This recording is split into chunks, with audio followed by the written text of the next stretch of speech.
رسول اللہ صلی اللہ علیہ وسلم نے فرمایا کہ اللہ تعالیٰ نے ارشاد فرمایا، میرے بندو، میں نے اپنے اوپر ظلم کو حرام قرار دیا ہے اور اسے تمہارے درمیان بھی حرام کیا ہے، لہٰذا تم ایک دوسرے پر ظلم مت کرو۔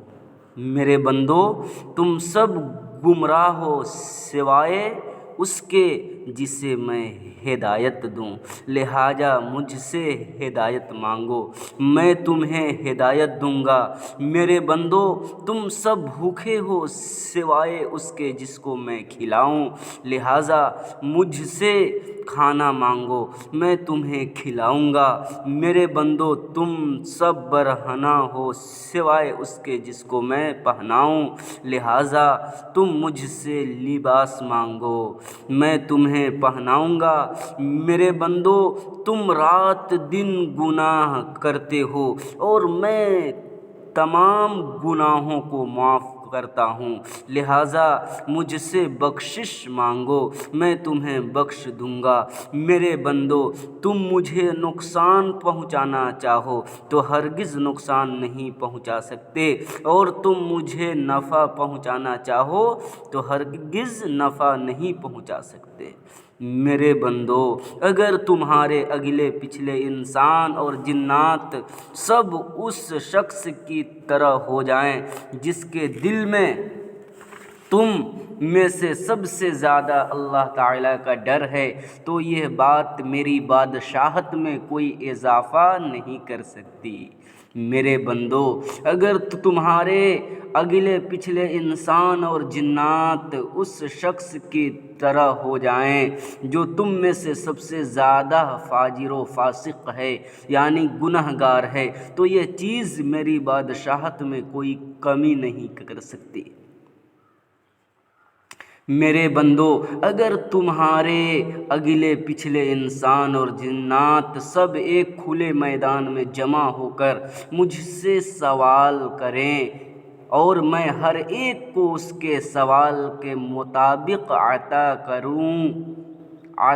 کر دوں، تو اس سے میرے خزانوں میں اتنی ہی کمی ہوگی جتنی کمی سوئی کو سمندر میں ڈال کر نکالنے سے سمندر کے پانی میں ہوتی ہے، اور یہ کمی کوئی کمی نہیں ہے۔ اسی طرح اللہ تعالیٰ کے خزانوں میں بھی سب کو دے دینے سے کچھ کمی نہیں آتی۔ میرے بندو، تمہارے اعمال ہی ہیں جن کو میں تمہارے لیے محفوظ کر رہا ہوں، پھر تمہیں ان کا پورا بدلہ دوں گا، لہٰذا جو شخص اللہ تعالیٰ کی توفیق سے نیک عمل کرے تو اسے چاہیے کہ وہ اللہ تعالیٰ کی تعریف کرے، اور جس شخص سے کوئی گناہ سرزد ہو جائے وہ اپنے ہی نفس کو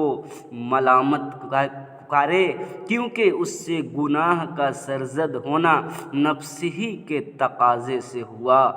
رسول اللہ صلی اللہ علیہ وسلم نے فرمایا، ایک موقع پر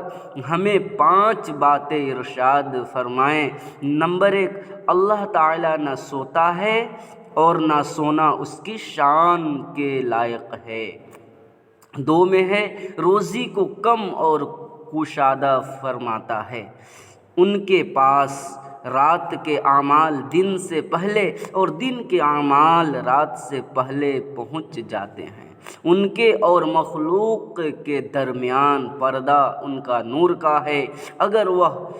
یہ پردہ اٹھا دے تو جہاں تک مخلوق کی نظر جائے ان کی ذات کے انوار سب کو جلا ڈالے۔ اللہ تعالی ہم سب کو محمد الرسول اللہ صلی اللہ علیہ وسلم کے لائے ہوئے محبوب دین پر چلنے کی توفیق عطا فرمائے، آمین۔